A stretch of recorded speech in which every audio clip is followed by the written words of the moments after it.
There are so many social media platforms to choose from that most business owners focus their time and attention on one or two.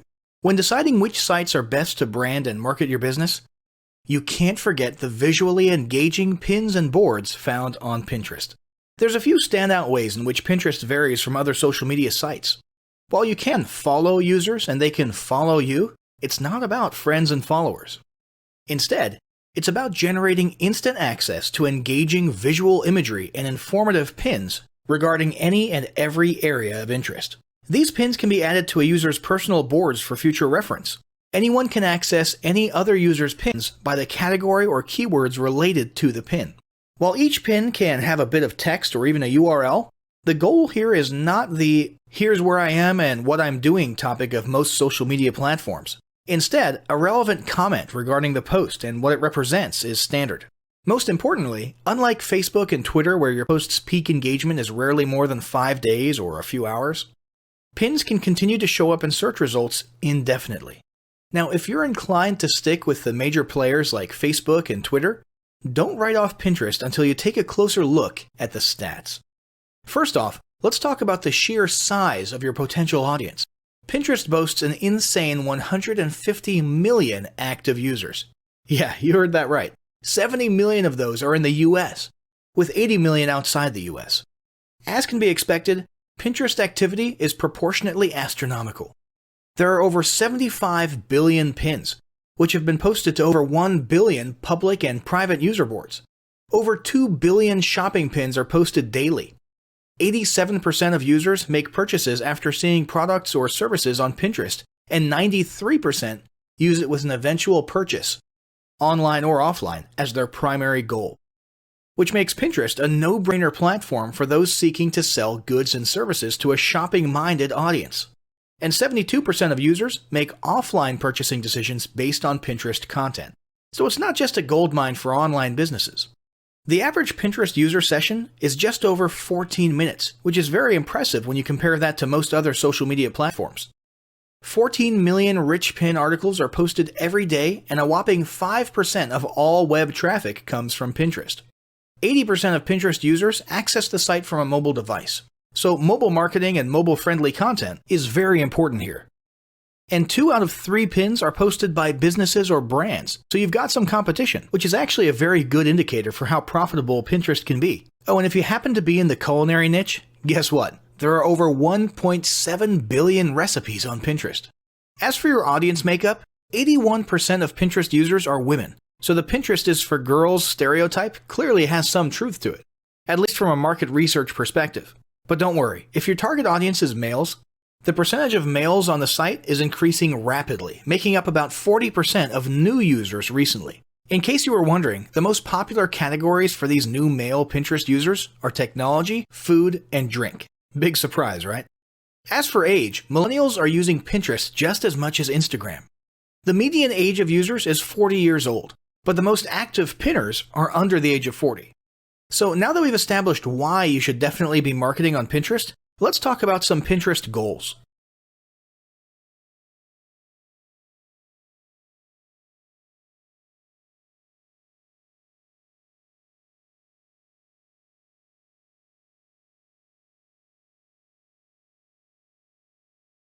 Establishing marketing goals is critical to the success of your Pinterest marketing. Countless entrepreneurs and businesses have set up a Pinterest presence, made a few posts, and then let it sit untouched for months or even years.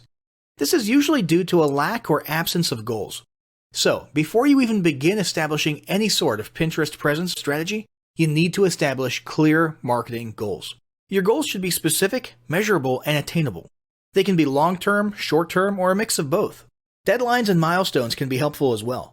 I want to increase my social following would be an example of a bad goal that will likely result in your marketing efforts petering out after a while, because there's no specific milestones. I want to gain 1,000 likes by Christmas is an example of a good goal. It's specific, measurable, and certainly attainable. Below are some examples of the various goal categories you might be interested in for Pinterest. First up, traffic to website. And here we're talking about sales, leads, or content marketing. Probably one of the most popular goals of Pinterest marketing is to funnel your Pinterest traffic back to your own web properties. After all, most businesses don't do business on Pinterest per se. You're leveraging Pinterest to obtain traffic and convert that Pinterest traffic into brand followers, leads, prospects, and customers. So maybe your goal is to get people to a landing page with a free offer where they can subscribe to your list and become a lead. Maybe they're being sent to a sales page or an e-commerce store. Maybe you just want to do some content marketing and send them to your blog. Whatever the case, the end goal for a lot of businesses will likely be bringing Pinterest traffic away from Pinterest and over to their own web properties. Next up, there's social following, or Pinterest as autoresponder. In this goal category, your aim is to build a large number of followers. The reason we also refer to this as Pinterest as autoresponder is because the main sought-after benefit here is to increase the number of people who will see your pins in their home feeds. In this sense, your Pinterest posts become similar to sending out email broadcasts via your autoresponder.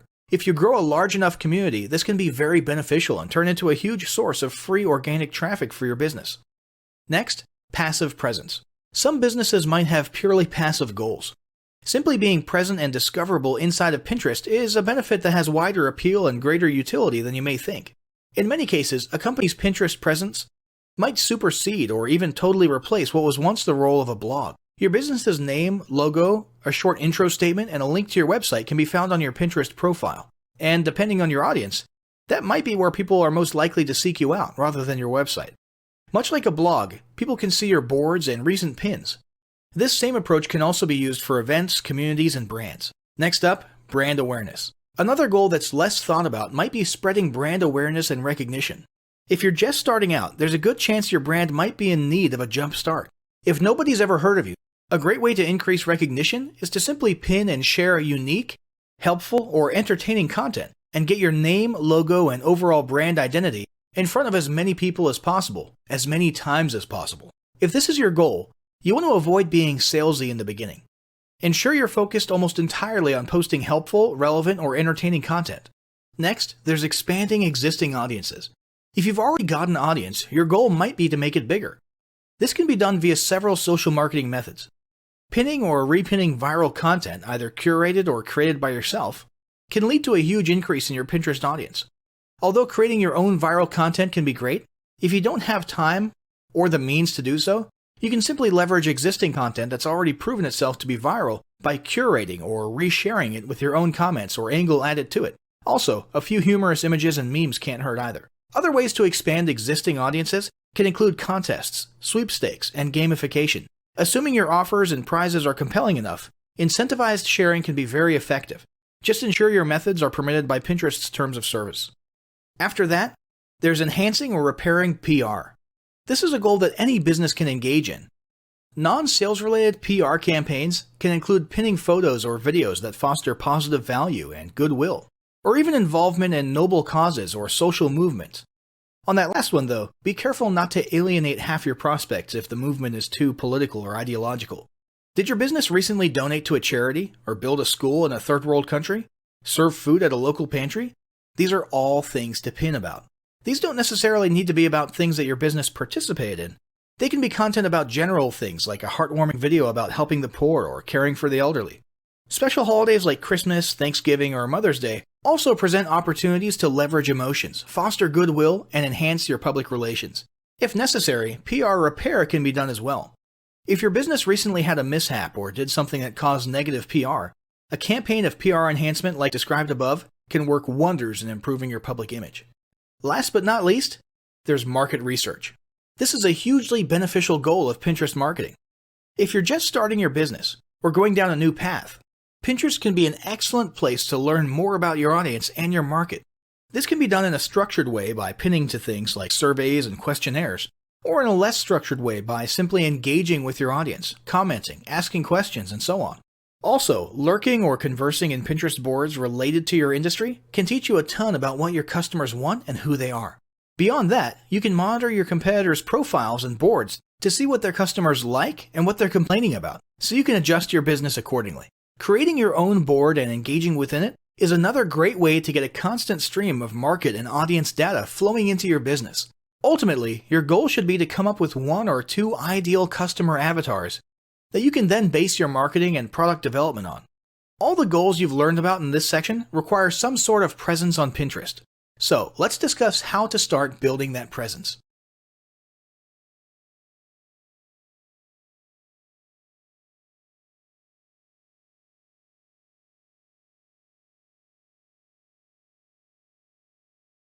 First, let's talk about setting up your Pinterest profile.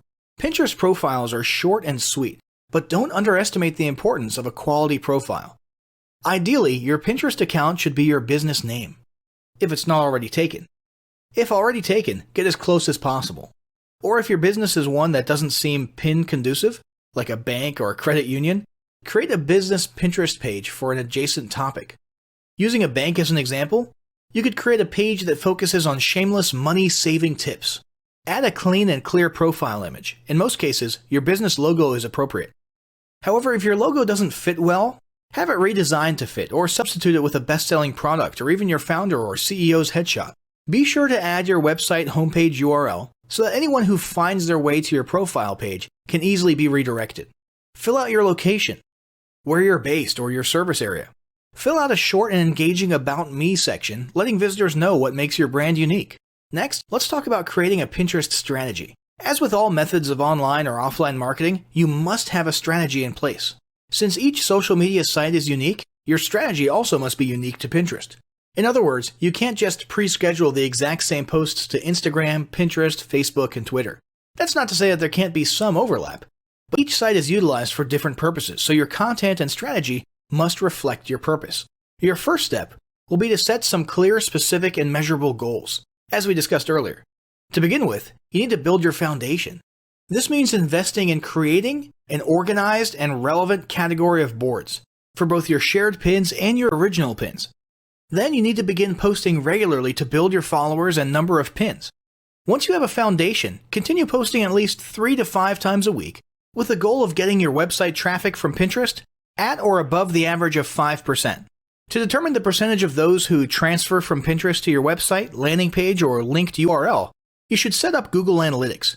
You can also use your preferred analytics software or view the analytics provided by Pinterest. Your page must be set up as a business account to view Pinterest analytics. What you're looking for is which pins do the best so that you can create similar yet unique pins. Let's talk about setting up rich pins. Rich pins simply mean that you can provide in-depth context about your pin. There are currently 4 rich pin options: app, product, recipe, and article. For example, a product-rich pin could automate the current price featured on your website and might let the customer know if the product is in stock. You need to apply for rich pins, which is fast and approval is easy. Pinterest really just needs to verify that you're legitimate and that you have the basic metadata requirements. Next, there's promoted pins. The focus of this marketing guide is to help you design an organic Pinterest marketing plan, but we do want to make sure you're aware of all of your options. If you want to hyper-target your demographic, you can invest in paid promoted pins. Promoted pins increase engagement by 2 to 5% and drive more targeted traffic directly to your website or sales funnel or opt-in page. Your pay-per-click promoted pins offer advanced analytics and tips on what similar competitors are bidding on and which products are currently trending. The primary benefit of Pinterest paid advertising is that the cost per click is much lower than Google PPC. In most cases, you can bid under 50 cents per click and generate impressive conversions. Selecting your keywords is also far more intuitive. Now that we've talked a little bit about getting started on Pinterest, let's move on to Pinterest content ideas and best practices.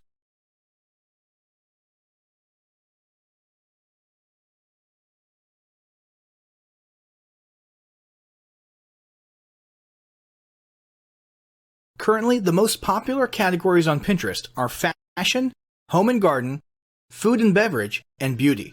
These are just general categories which could easily be used on Pinterest to generate traffic for a limitless number of products and services.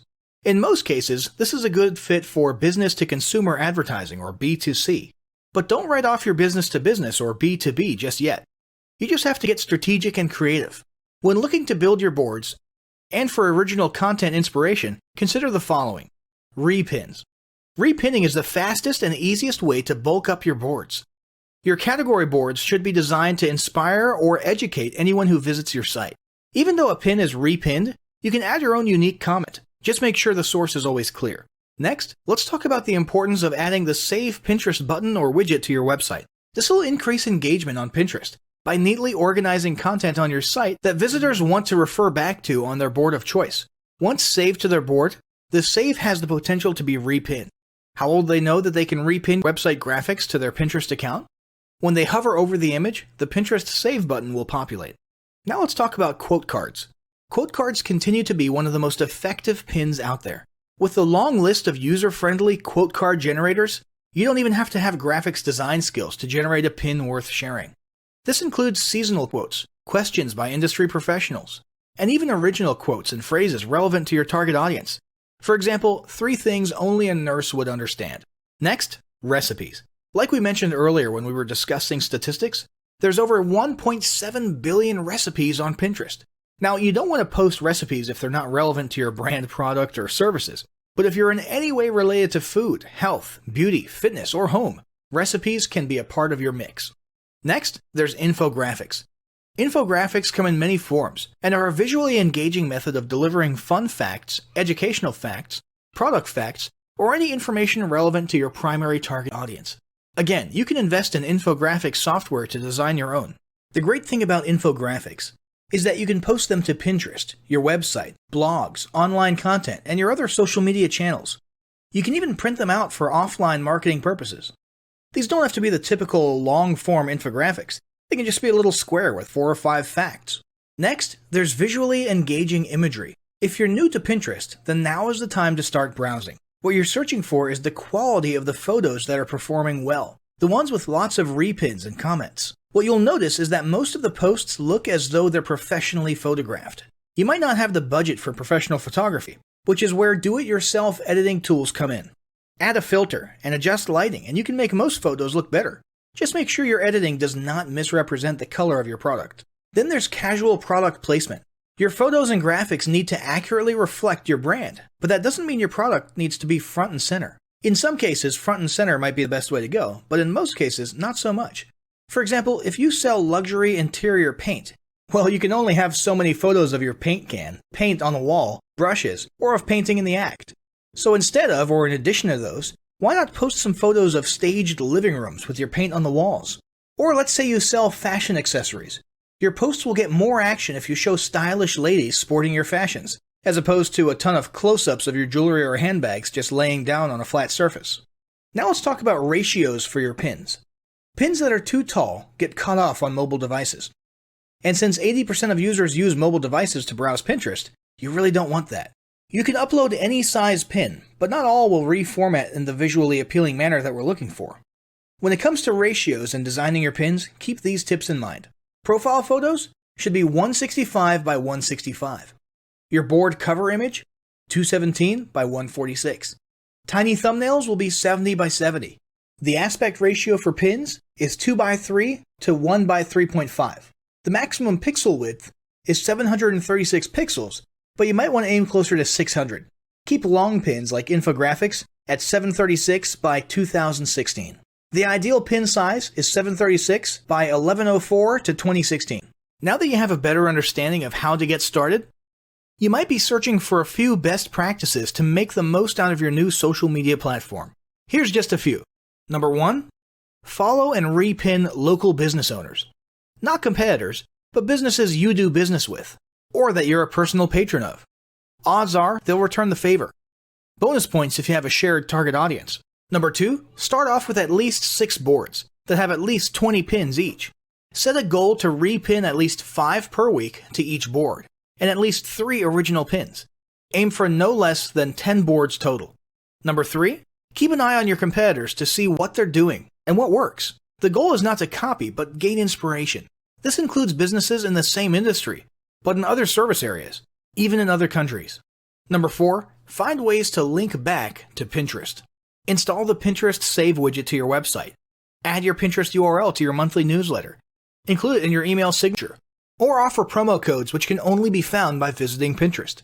Number 5, while your clients can't pin to your board, you can create offline and online incentives where the winner will be featured on your social media. For example, you could provide a prize, including a celebratory pin on Pinterest, as an incentive to the 50th customer who posts creative use of product on social media. Number 6, make a short list of restaurants, businesses, and brands who excel on Pinterest. Regardless of their industry, they have at least a few methods you can test. If you're not sure where to begin, simply type top pins or top add your industry pins into the Pinterest search bar to see what populates. Number 7, don't utilize Pinterest to spam your followers, but feel free to send direct messages to those who leave comments. Pinterest success will not occur overnight, but with steady activity and engagement, your organic marketing will begin to drive quality leads to your business, website, and sales funnels.